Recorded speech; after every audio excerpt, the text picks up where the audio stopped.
ഒരു 50 സ്വലാത്ത് ഡെയിലി ചൊല്ലിയാൽ സ്വാഫഹ്തുഹു യൗമൽ ഖിയാമ, ഞാനും അവനും മുസാഫഹത്ത് ചെയ്യുമെന്ന് മുഹമ്മദ് റസൂലുള്ളാഹി സ്വല്ലല്ലാഹു അലൈഹി വസല്ലം.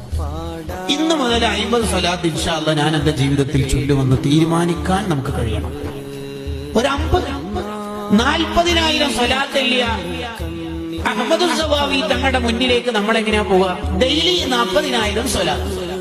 ഷഹറാനി ഇമാമിന്റെ ഉസ്താദാണ് അവർ. ഷഹറാനി ഇമാമിന്റെ മറ്റൊരു ഉസ്താദ് ഡെയിലി 10,000 സ്വലാത്ത്.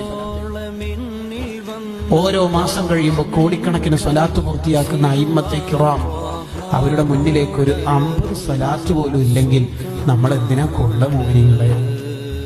നമുക്ക് എല്ലാം തന്നത് മുത്തനബി സല്ലല്ലാഹു അലൈഹി വസല്ലം തങ്ങളുടെ മുഖേനയല്ലേ? അല്ലേ? അതെ. അൽ വസീലത്തുൽ ഉദ്മാ, അല്ലാഹുവിലേക്ക് എത്താനുള്ള, സ്വർഗ്ഗത്തിലേക്ക് എത്താനുള്ള ഏറ്റവും വലിയ കവാടമാണ് സയ്യിദുൽ കായിനാത്ത് മുഹമ്മദുർ റസൂലുള്ളാഹി സ്വല്ലല്ലാഹു അലൈഹി വസല്ലം. ആ റസൂലുള്ളാഹിനെ നമ്മൾ മഹബത്ത് വെക്കണ്ടേ? മുത്തനബി തങ്ങളോടുള്ള മഹബത്തിന്റെ ഏറ്റവും പ്രധാനപ്പെട്ട അടയാളമായി അഇമ്മത്ത് രേഖപ്പെടുത്തിയതാണ് അവിടുത്തെ പേരിൽ സ്വലാത്ത് വർദ്ധിപ്പിക്കൽ.